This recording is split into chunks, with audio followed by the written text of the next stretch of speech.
You're listening to the Achievement Mastery Podcast, the show where ambition meets action and high performers come to break through limits, scale big dreams, and master their success. Hosted by performance coach and achievement strategist Lajos Kovacs, a trusted guide to driven entrepreneurs and growth-minded leaders across Europe and beyond. Each episode delivers powerful conversations with world-class experts, visionary entrepreneurs, and unstoppable changemakers, designed to fuel your mindset, your momentum, and your mission. If you're ready to rise above the noise and unlock your next level, you're in the right place. This is the Achievement Mastery Podcast. Welcome to another episode of the Achievement Mastery Podcast, where we explore the habits, strategies, and mindsets behind extraordinary success.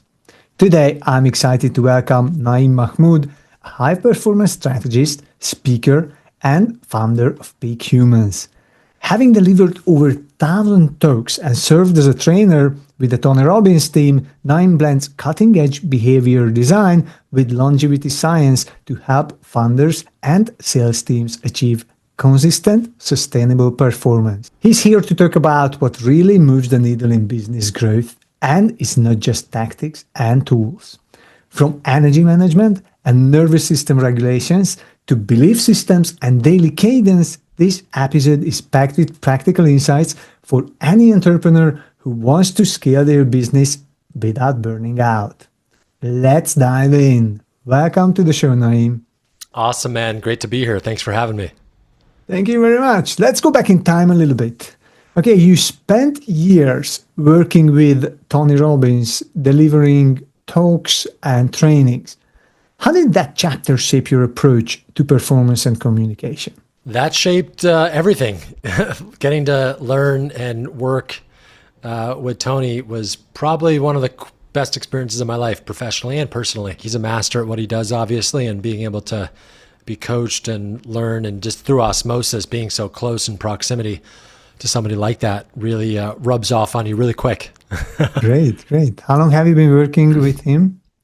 So that was 5 years. Wow. Yeah. You say mindset is the true operating system. So can you explain what that means in the context of founders and high performers? Yeah, I think it's funny. One of my clients the other day, he's a really successful business person. He has an Amazon business. He's doing over $1 million a month now. I was like, 100,000 a month or $1 million? It's over $1 million a month now in his business.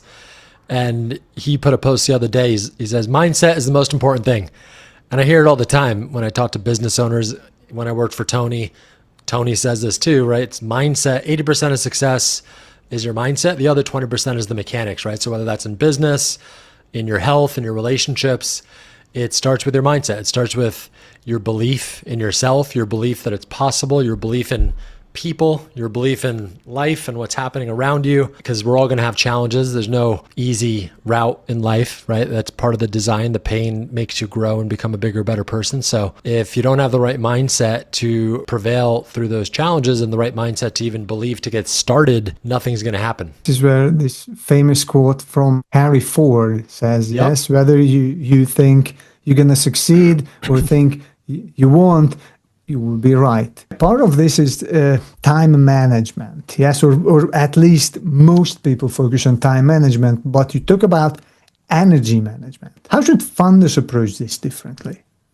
That's a great question. I just did a class on this last Friday with my group of founders that are working in technology and crypto. It was all about time management, but it's really energy management, right? I take it a little deeper, where we all have the same amount of time. And if you think just in time, that's a linear approach. And to go even deeper, Einstein kind of nixed this whole thing with the theory of relativity and how time doesn't really exist, and you could bend time and space. And I'm not going to go too deep there because I'm also not a physics expert either. But with time and energy, it's a similar thing where if I asked you, have you ever spent an hour, but it felt like a minute? Have you ever been in an experience like that where it was like, you were doing something for an hour, even 10 hours, but it went by in a blink? You ever had that experience? Definitely. Yeah. I just had that experience for the last month in Africa on safari.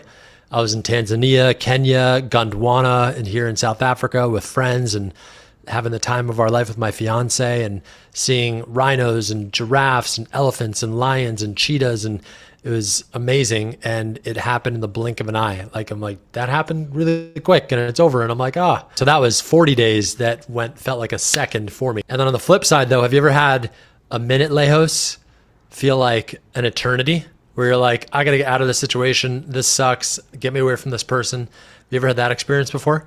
Yeah, and there is a saying that the length of a minute depends on which side of the toilet door you're at.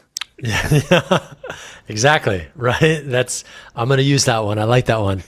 Yeah. I also like to use an analogy where if you ever do wall squats, like against this wall back here, if you ever do a wall squat, Yeah. they're really hard. And I'm like, this is a really long minute. Right. So similar with the toilet thing. I like that toilet one though. I'm going to use that. But so point is, time is relative, and deeper, it's time is emotion and it's energy, which are synonymous, right? Like if you are in a high energy state, you get into a flow state, right? You can get things done that would normally take you 3 hours in 20 minutes, right? Because you just channel it, you're in flow. Back when I was in university studying for exams, there's a law called Parkinson's Law. Have you heard of Parkinson's Law before?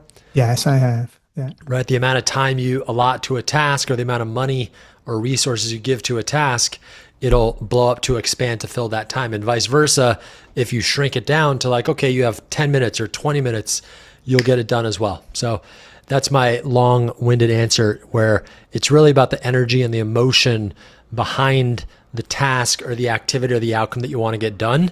And if you actually bring the right energy or state or frequency or emotion to it, the time can compress and it's much more flexible.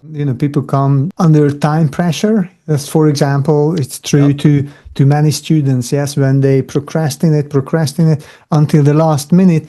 And when they come under a really, really heavy time pressure, they are able to finish everything just a night before the exam. Exactly. Boom. Yep. It reminds me of that quote, creativity loves constraints. You know who said that? No? Picasso. So whenever creative people tell me they don't like systems and managing things, I like to bring them that quote because Picasso, one of the most creative person ever, he said that. And the idea is when you give yourself constraints, one, again, you tap into a deeper flow state, but also two, it gives you more freedom for creativity and flow as well. So I like what you said about that, right? It's a perfect example. Yeah, thank you very much for sharing this. And another thing actually two things, consistency versus intensity. So you said that consistency beats intensity. I used to have a gym and I've been going to the gym for, 25 years. Nice. And I also have a language school. And what I've seen, there is a pattern actually both in business and also in learning. So it happened over and over again. Every single year, you could predict when most people come, and it's usually after the summer holidays in September. People rush to the gym, people rush to language schools, rush to trainings, but then they run out of fuel usually by November. And then another wave comes just right after Christmas and New Year. In January, when you go to your usual gym, you see, a lot of new faces. It's like you enter the new gym, you don't even know who's who, and it's fully packed. And 70% of those people are gone by March. Mm-hmm. And by May, another 20% are gone. And maybe you can see 10% of those people staying there for over 6 months. Why do most people fail to stay consistent? First of all, I totally agree with what you said. That's one of my favorite things to tell clients and remind myself that consistency over intensity. I think, why do people fail to stay consistent? I think it depends on each person's own individual belief systems and kind of, it's, again, fear is kind of the thing that gets in the way, right? But everybody has different fears of obviously failure and like rejection and the unknown. My answer would be, though, it's dependent on each individual. I help clients do this, right? I help clients go to the gym more, make their sales calls, whatever they want to do, right? It's about developing those habits consistently. But with each client I'm talking to, it's never the same answer, right? It's still obviously fear of the unknown, fear of something. Every client's got a different belief system that's getting in their way. That is my answer to your question. That was a great question. I never got asked that question before, but that was a great one. But yeah, I think as I think about it, that's what comes to mind for me when I coach people. Actually, I can also connect this to this sprint and crash cycle that you mentioned. Can it be, partly or maybe for some people fully, this, they start very hard, they do a sprint, but they run out of fuel, either physically or emotionally, or, they say motivation. Motivation is very good to start something, but motivation doesn't last long unless you always find that fuel. You always find it emotional rocket fuel, yes? And that's where self-discipline comes into play, or something else that keeps you going even when it's uncomfortable. That's definitely the cycle, right? People get really excited, overzealous, right? They're like, I'm going to work out. And they do it for like a week straight or 2 hours a day. They crash and they fail, right? And they kind of go through that cycle. Same with diet, same with business and sales and work and things like that as well. There's a really good video. Have you ever seen the 20-mile march video? No, I think I It's called the 20-mile march. People should look it up on YouTube. It's based on, Jim Collins. He wrote the book Good to Great. It's a really good book, but basically there's a principle in there called the 20-mile march, where the example is you take two people, they're marching across the United States of America from Los Angeles to New York City. And one person, she does it 20 miles a day, rain or shine, no matter what. She's like, all right, 20 miles. Some days she wakes up, she doesn't want to do it at all. She's like tired. She just does it anyway, no matter what, but not more than 20 either. And then other days she feels amazing. She's like, let's go. I can go for 100 miles, but no matter what, she stops at 20 miles a day. The other person, it actually is a guy in the example. He's like, starts out, he's like, I'm going to go 100 miles the first day. He goes really hard, goes 100 miles. Then he's like really tired. He like relaxes for a day or two to recover. Then he gets really excited again. He goes like another 50 miles. Then he gets really tired. Then there's like a storm that comes in and then he gets sick. And then by the time she's almost there in New York City, he's only like halfway through like Tennessee or wherever the midway point is of America. So the point is, again, just that simple, consistent pace beats those exuberant bursts of energy. It's a great video. You should YouTube it also. Just 20-mile march on YouTube.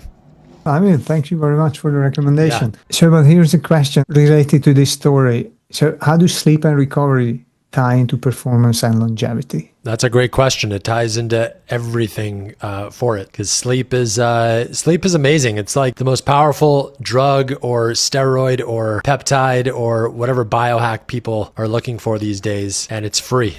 And it's a skill too. You have to train yourself to get better at sleeping. But that's when your body does the memory repair. When you do REM sleep, connects your learnings and your memories and associations and distinctions from the day, and also your deep sleep when your physical body repairs. I've been going to the gym a lot since we've been back from the month and a half of traveling, and my body's a lot more sore because I wasn't working out as consistently. I was doing more walks and yoga and stuff when I was traveling, but now I'm doing weights again.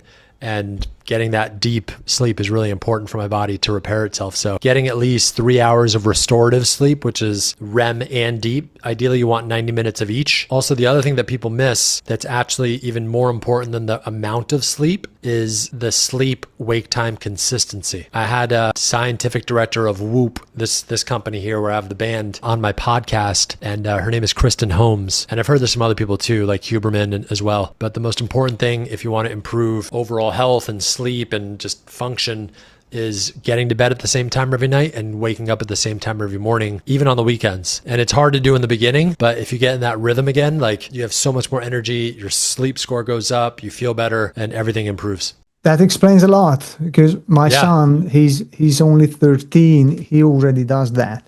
Wow, he goes to the bed exactly the same time. He wakes up exactly the same time, even on the weekends, even on holidays, even on New Year's Eve. He doesn't want to stay up until midnight because he goes to the gym 4 times a week. And he says, because if I don't sleep enough, I won't have enough energy. Wow, your son's awesome. Is that on his own will? He decided that himself, yeah? And now I'm learning from him. It's changed.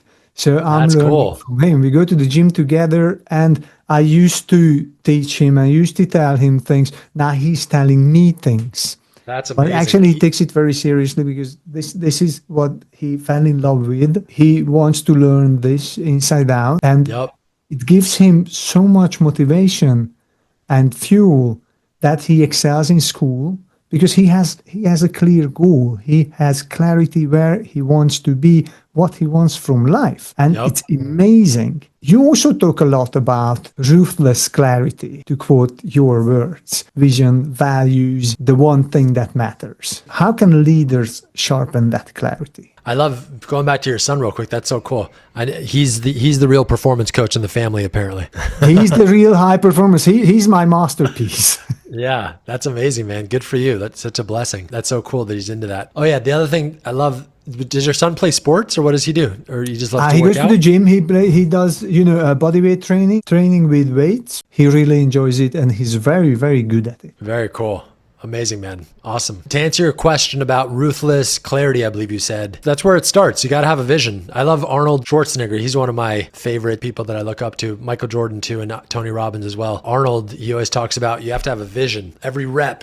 I work out when we're in LA. We have a place in Los Angeles. We go to Gold's Gym, which is where he still trains there. I still see him once in a while. It's really cool. He's still like in his 70s now, and he rides on his bike there with his crew. I remember this video. He's like, you got to have a vision. Every rep you take, visualize my muscles getting bigger. So he did that with bodybuilding, 6-time Mr. Olympia. Then he did it with acting. He's like, I want to be an actor in Hollywood.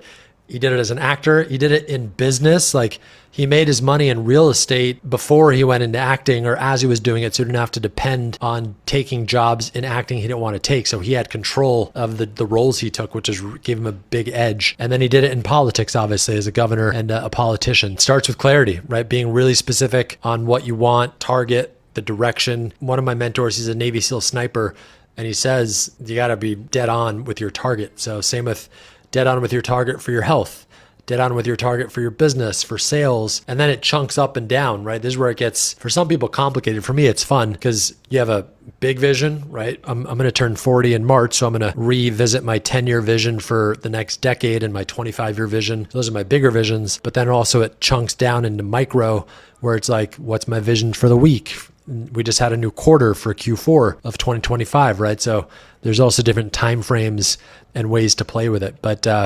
specificity is power. And the more specific you are on what you want, the more likely you are to get it, because your reticular activating system back here is going to focus on making that happen. I'm happy you mentioned Arnold because I'm from Hungary and Arnold is from next door, from Austria originally. Austria, right? And I told you I used to have a gym, and of course every bodybuilder's idol is Arnold. And there is a story about him. When he was young, he was so enthusiastic, and he had such a strong desire to do that. He broke into the gym where he trained just to train. The owner of the gym gave him a pass. You don't have to break in, but here it is. You can come to the gym and train, because he wanted it so bad. Yeah. He was willing to break into the gym just to train. That's crazy. that's craziness. Yep. Exactly. That's the dedication and the commitment. That's cool. You had a gym. So you're in obviously a fitness guy as well. That's cool. I used to work out. I still work out at the gym, but I used to be a personal trainer when I was younger as well. Yeah, I've spent 25 years in security. So that was really part of it, and still is actually. Because as a performance coach, physical fitness is a part of it. So, if you're enjoying this conversation, don't forget to hit that subscribe or follow button, whether you're listening on your favorite podcast platform or watching us on YouTube. It really helps us grow and bring even more inspiring guests like Naeem. And if something resonates with you today, drop a comment. We'd love to hear your biggest takeaway so far. So Naeem, in an era where we consume so much content and are surrounded by so much noise and disruption, what role does deliberate practice play in skill building? That's one of the fundamentals to mastery.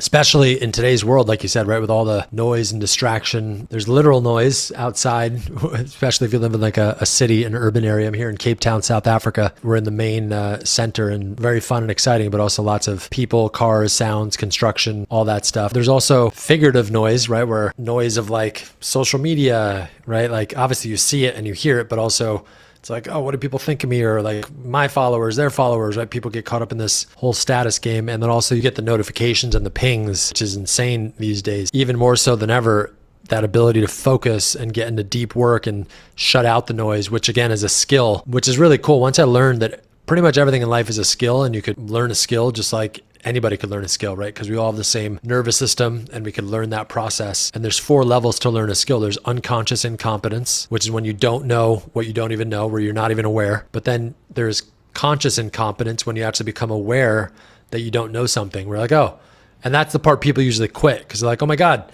I really suck at like golfing, or I really suck at sales, or I really suck at speaking publicly. And that's when people think it's a bad thing and they quit, or they try something else and they keep that process, even in relationship, right? It's like they get into a challenge, they're like, oh, let me go find another person. But that's actually where you want to get excited, be like, oh, cool, I'm learning, I'm growing, I'm going to the next level. And then after that level of conscious incompetence, there's conscious competence. That's when you are getting proficient at the skill.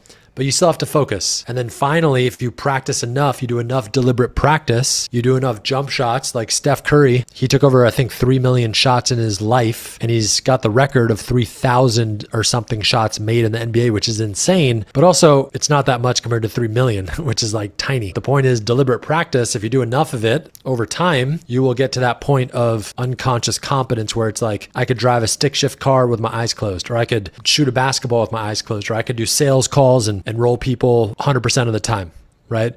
So no matter what it is you want to get better at, if you do enough deliberate practice and you keep playing at the edge with intensity, that's what Tony means by immersion, right? You go deep. That's how Tony mastered so many different things like Kung Fu and polo and flying a plane. He finds the best in the world, and then he goes all in, just deep immersion until he masters it, right? So that's the importance of deliberate practice in today's world and business and whatever you want to get better at.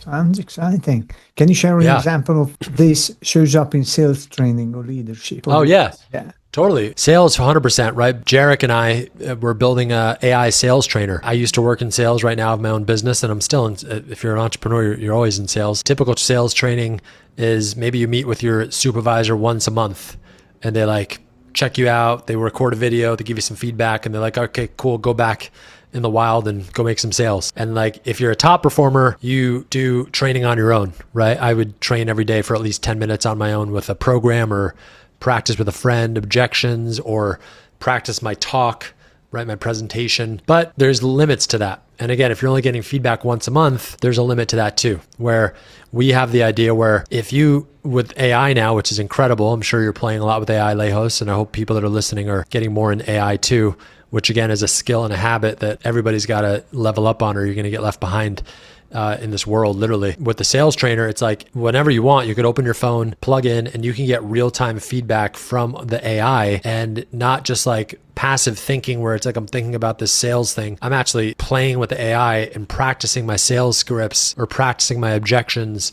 or practicing my pitch. And it's giving me feedback at the elite level that I wouldn't get from anywhere else. And I'm like, I'm getting to practice over and over and over and over and over. So if you can get to that deliberate level of practice every single day, and Tony said this, how much should you do it? It depends on how badly you want to get good at it and how much you want to master it. When Tony wanted to master public speaking back in the day, when he was doing it in the 70s and 80s, people would do like one talk a month. And that was like a lot. And he's like, okay, well, if I do one talk a day, I'm getting 30 times more practice than the other people that are doing it once a month. So same with this, right? If you want to get deliberately better at sales or leadership or in your business, whatever that jump shot is for you, like Steph Curry shooting a jump shot, practicing objections, practicing your pitch, making your offer. For entrepreneurs, it's making your offer. If you're not making an offer every day, like at least over 50 times a day, I don't know what you're doing, because you're probably not making any sales. So you got to practice that jump shot deliberately multiple times a day. Exactly. And just, going back to this AI stuff a little bit, my view on AI, it's a little bit mixed. I see it as a double-edged sword, maybe partly because I'm also a security guy. So I see its risks also, and also the opportunities, but it creates as much noise. Just think about a lot of content that unchecked and unverified content also in social media, short videos, everything that creates a lot of noise. But on the other hand, it's an amazing tool to create something great, something big, something valuable. And it's just a matter of, are you using AI to create something great, or is AI using you? So we have to learn AI, and we have to learn how to utilize AI to create more value and not to let AI use us. 100%. I agree. 100%. Yep. Same with social media, same with technology, same with money. And that's why we need more people with the right intention and with the right heart to be using these tools, right? And usually it's the flip side, right? Usually the people that are just going it for the money or just trying to be significant, they're the ones that do this stuff the most, right? Because like, oh, and then the people with the biggest heart or the best intention, they like don't do it enough. Same with sales. Another good example. So many people that I coach, they have beautiful hearts. A lot of coaches that I know, right? They want to be coaches, but they feel they have these beliefs about sales, like, oh, I shouldn't sell somebody, or it's mean, or I'm taking their money, or I'm manipulating them.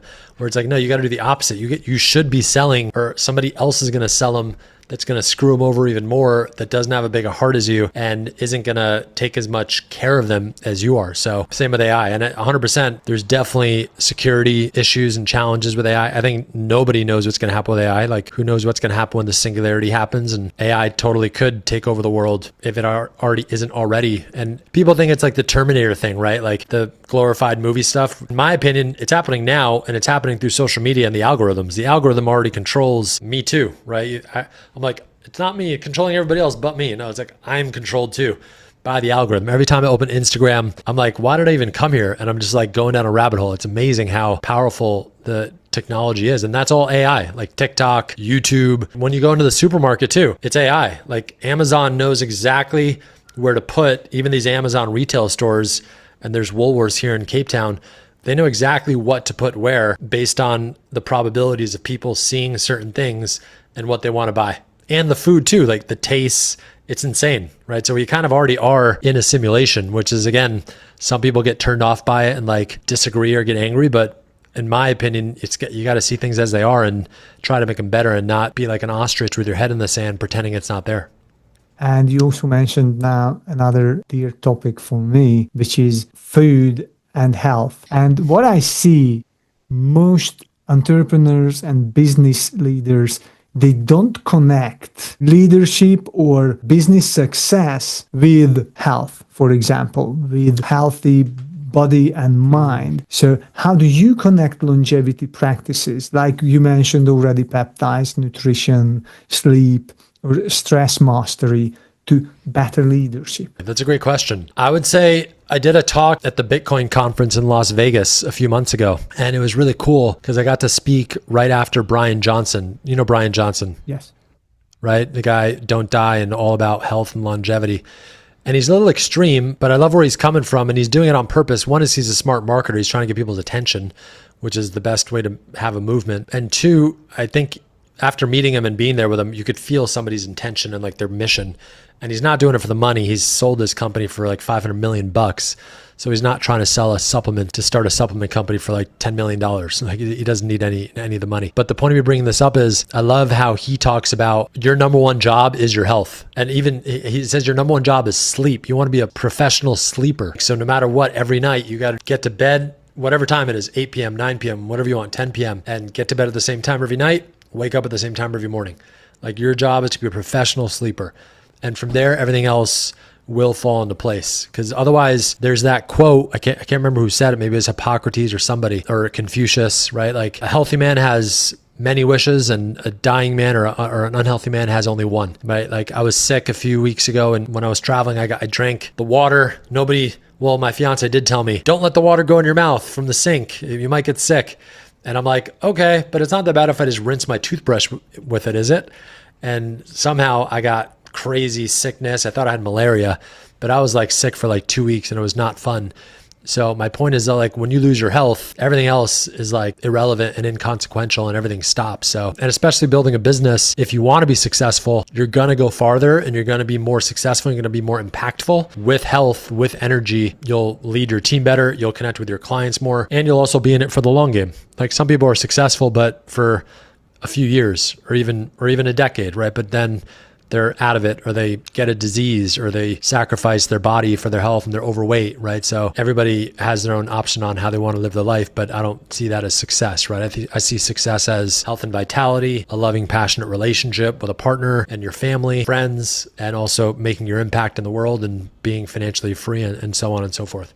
Yeah, and connecting again health with nutrition. I think it's very hard because the food industry spends millions or billions of dollars on developing products that look good, that taste good, that sound good. Even some they spend money on developing how the food sounds sometimes, or how it looks, how it tastes, the advertisements, how you should feel when you consume something. And the least important thing that they consider is the nutritious value. It's very hard to fight with giants because you're alone. You want to eat or you healthy, you want to be healthy, but wherever you look, you just see all these kind of things coming towards you, and you have to be really, really, really aware. I think it's not easy, even just to decide and to follow through, to eat healthy, especially in well-developed countries. Yeah, I'm not talking about the US now, but I am. But now it's everywhere, actually. Yeah. When you go to a supermarket, 90% of the so-called food on the shelves are not for human consumption. And people are trained through generations to look for the immediate shallow pleasure. Yep. And they look for food that tastes good and not for food that has the nutritious value to fuel your body and your mind. Yep, 100%, man. It's wild. It's pretty scary. Not to get too doomsday, but zooming out, I think we're moving in the right direction. I think consciousness is elevating beyond that eventually. But yeah, it's crazy, right? McDonald's, people eat that stuff. And the craziest thing is we feed it to our kids. I'm like, why do you, just because your kid is like a superhuman, because they're like, their cells are replicating so fast, they have all this great hormones, but we feed our kids like even pizza with all this processed cheese. It's so bad.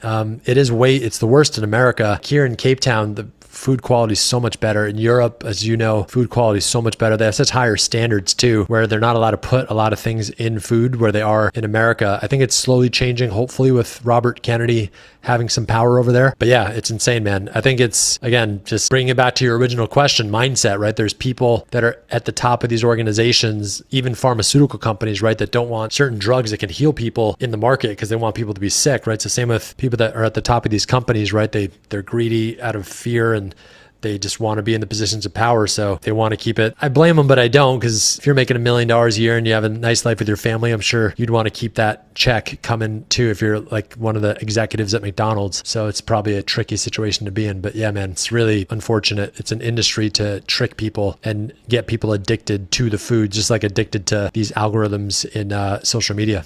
Yeah. So let's change the subject now.